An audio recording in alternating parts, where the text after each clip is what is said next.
Hi guys, welcome back to our channel. இன்றைக்கும் நம்ம business மேக்ஸில் சீக்வன்ஸ் அண்ட் சீரீஸ் டாப்பிக்கில் தான் சம்ஸ் பார்க்க போகிறோம். ஸோ இன்றைக்கி பார்த்தீங்கன்னா நம்ம டிஃப்ரென்சஸ், அதாவது ஒரு டேர்முக்கும் இன்னொரு டேர்முக்கும் நடுவில் இருக்கக்கூடிய டிஃப்ரென்ஸ் வேல்யூ வந்து கண்டுபிடிக்க போகிறோம். போன சம்மில் பார்த்தீங்கன்னா சீக்வன்ஸில் இருக்க ஏதோ ஒரு டேர்ம் கொடுத்து அந்த டேர்மோட வேல்யூ கண்டுபிடிச்சோம். இப்போ டிஃப்ரென்சஸ் கண்டுபிடிக்க போகிறோம். ஃபர்ஸ்ட் பாருங்கள், what are the first term and common difference of an arithmetic progress whose 11th and 16th terms are 48 and 83. இப்போ என்ன அப்படின்னா ஃபஸ்ட்டு டேர்மும் காமன் டிஃப்ரென்ஸ் ஆஃப் அர்த்தமெட்டிக் ப்ரோக்ரஷனை நம்ம கண்டுபிடிக்கணும். அதாவது 11th டேர்முக்கும் 16th டேர்முக்கும் நடுவில் இருக்க டிஃப்ரென்ஸ் என்ன, அதே மாதிரி இங்கே இருக்கக்கூடிய ஏவோட வேல்யூ என்னவாக இருக்கும். ஸோ இதுதான் வந்து நம்மளுடைய கொஷின். இங்கே பாருங்கள், 11th டேர்முக்கு 48னும் 16th டேர்முக்கு 83னும் வேல்யூ கொடுத்து வச்சுருக்காங்க.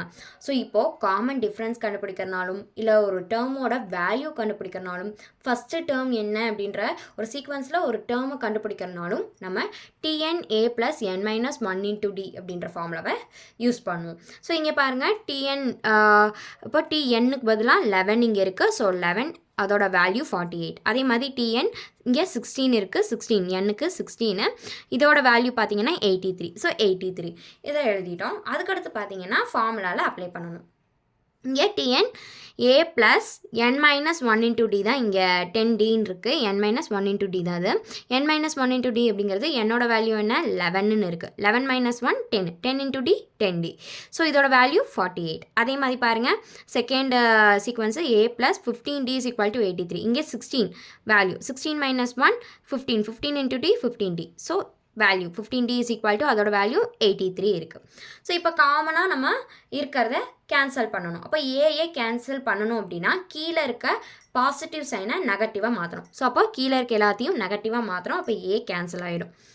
ஸோ ப்ளஸ் இன்ட்டு மைனஸ் தான் இல்லையா.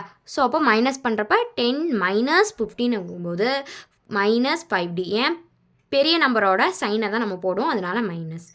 அதே மாதிரி இங்கே 48 - 83 35. இங்கேயும் பெரிய நம்பரோட வேல்யூ மைனஸில் இருக்குது. So minus. ஸோ இப்போ டிஃப்ரென்ஸ் வந்து கண்டுபிடிக்கணும் அப்படின்னா D = -35 டிவைடட் பை -5.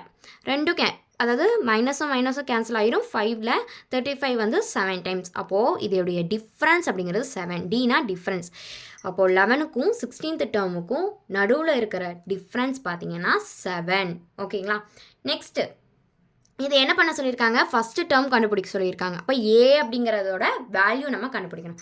அப்போ என்ன பண்ணணும்னா இந்த D = 7ன்னு இருக்கிறத நம்ம ஃபஸ்ட்டு சீக்வன்ஸில் இல்லை அப்படின்னா செகண்ட் சீக்வன்ஸில் எழுதிக்கணும். அப்போது D = 7 ஃபஸ்ட்டு சீக்வன்ஸில் நம்ம பண்ணலாம்.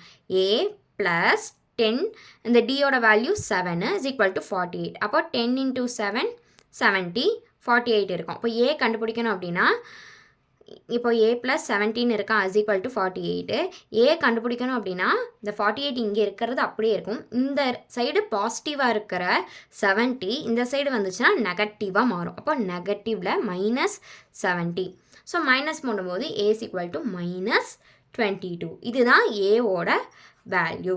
ஸோ இதுதான் சீக்வன்ஸில் ஃபஸ்ட்டு வேல்யூ அப்படிங்கிறது ஏவோட வேல்யூ -22 இருக்குது. இதோடைய காமன் டிஃப்ரென்ஸ் பார்த்திங்கன்னா 7 இருக்குது.